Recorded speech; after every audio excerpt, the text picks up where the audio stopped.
முத்தியால்பேட்டை தொகுதிக்குட்பட்ட பகுதிகளில் வெள்ள நீர் சூழ்ந்த மக்கள் உணவு உடையின்றி தவித்து வருகின்றனர். தங்களால் தேர்ந்தெடுக்கப்பட்ட தொகுதி பிரதிநிதியான சட்டமன்ற உறுப்பினர் இதுவரை தங்களை நேரில் சந்திக்கவே இல்லை என்று குமுறுகின்றனர் அப்பகுதியினர். வங்கக்கடலில் உருவான காற்றழுத்த தாழ்வு நிலையால் புதுவையில் கடந்த ஒரு மாத காலமாகவே கனமழை கொட்டி தீர்த்து வருகிறது. வரலாற்று நிகழ்வாகவே பார்க்கக்கூடிய அளவில் மழை வெள்ளமாக உருவெடுத்துள்ளது. புதுவையில் பல்வேறு இடங்களில் வெள்ள நீர் சூழ்ந்து மக்கள் அல்லல் பட்டு வரும் நிலையில் இப்பொழுது நீங்கள் பார்த்து கொண்டிருப்பது முத்தியால்பேட்டை தொகுதிக்குட்பட்ட திருவள்ளுவர் நகர் பகுதிதான்.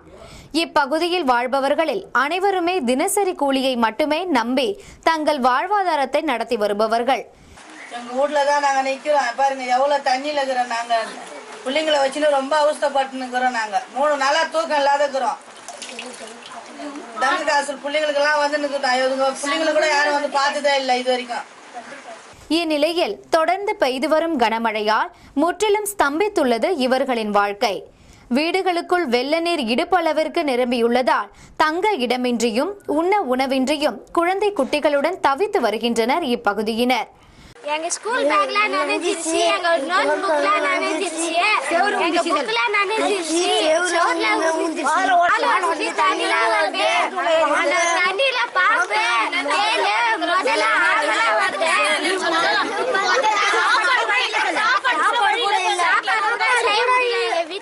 ரொம்ப கஷ்டமா பாலம் பக்கத்துல இருக்கிறதால பாலம் உடைஞ்சதால தண்ணி எல்லாம் உள்ளாக்க வருது. தண்ணி பாத்துல இருக்க பாம்பெல்லாம் பாம்பு தேளு ஆமை எல்லாம் வீட்டுக்குள்ள வந்து புரியுதுங்க. குழந்தைங்க எல்லாம் நிறைய இருக்குது. இந்த குழந்தைங்களை வச்சு இந்த இடத்துல நாங்க எப்படி இருக்கிறது? இந்த பாலத்துக்கு ஒரு முடிவு கட்டுங்க.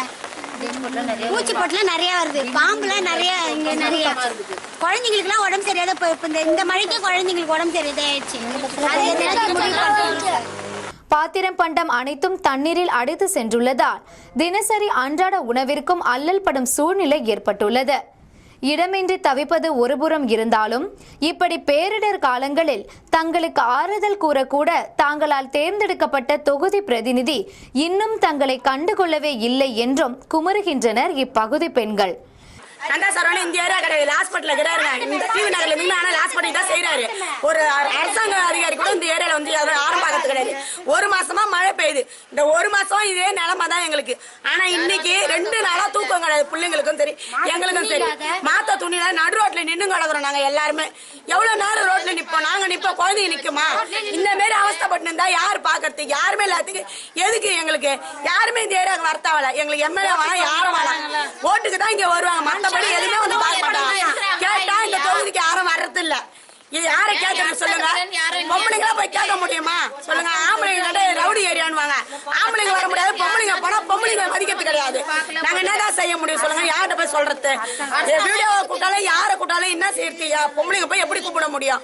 வீடுகளுக்குள் கழிவு நீரும் புகுந்துள்ளதால் குழந்தைகளுக்கு தொற்று நோய் ஏற்படும் அபாயமும் உருவாக்கியுள்ளது.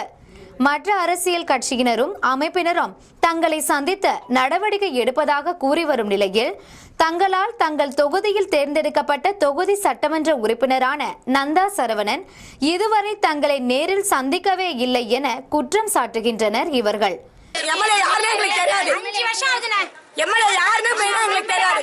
நந்தா சரவணன் சொன்னாங்க. ஆனா நந்தா சரவணே கிடையாது. இந்த பிரகாஷ்குமார் 4 நாளா வந்து சாப்பாடு போட்டாங்க எங்களுக்கு. மண்ணள்ளி கொட்டினாங்க. அவரு யாருன்னு தெரியாது. அவரு வந்து செஞ்சாரு. நாங்க கூட்ட குரலுக்கு அவரு வந்து செஞ்சாரு எங்களுக்கு. ஆனா மத்தபடி யாருமே வந்து செய்யல, எட்டியும் பாக்கல. இப்ப கூட அந்த பிரகாஷ்குமார் தான் வந்து பாத்துட்டு போனாரு. வேற யாரும் வந்து பாக்கல. ஓட்டு போட்டு 5 வருஷம் ஆகுதுண்ணா. இது வரைக்கும் இந்த தொகுதியில யார் எம்எல்ஏன்னு தெரியல. இந்த டிவி நகருக்கு எந்த உதவியும் சேர்த்துக்கு ஆள வரல. புள்ள குட்டிங்களை வச்சுன்னு கஷ்டப்படுறோம். பிள்ளைங்க இருக்கிற இடம் இல்லாத ஸ்கூல் பேக் நனைஞ்சு பாலம் ஃபுல்லா உடஞ்சி தண்ணி எல்லாம் உள்ள வந்துச்சு. வயசானவங்களும் ரொம்ப கஷ்டப்படுறாங்க. நாங்க விடிய ரோட்ல தான் நிக்கிறோம். யாருமே எங்களுக்கு எந்த உதவியும் செய்யல. பிரகாஷ்குமார் தான் வந்து மண்ணு கட்டி எங்களுக்கு சாப்பாடு எல்லாம் போட்டாங்க. யாரும் எந்த உதவியும் எங்களுக்கு யாரும் எதுவும் செய்யல. பிள்ளைங்க பாருங்க, பிள்ளைங்க தண்ணியில எப்படி தவிச்சு நிக்குது பாருங்க. பாம்பு வருது, பூச்சி வருது, எல்லாம் வருது.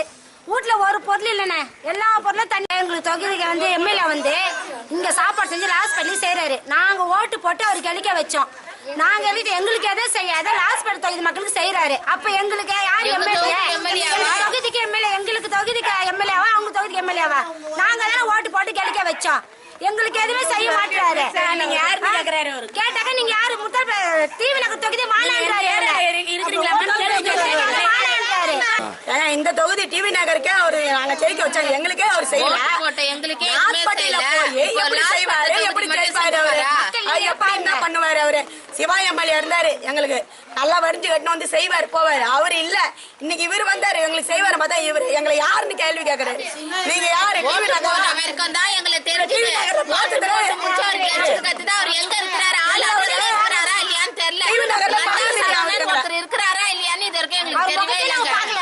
வரும் சட்டமன்ற தேர்தலில் மாற்று தொகுதியில் அவர் போட்டியிட உள்ளதால் தங்கள் தொகுதியை தற்பொழுது புறக்கணித்து வருவதாகவும் கூறுகின்றனர் தொகுதி மக்கள். வாழ்வாதாரத்தை இழந்து நிற்கும் தங்களுக்கு விரைவில் நிவாரண உதவிகளும் வெள்ள நீர் வடிய நடவடிக்கையும் விரைவில் எடுக்கப்பட வேண்டும் என்பதே இங்குள்ளவர்களின் பலத்த கோரிக்கையாக உள்ளது.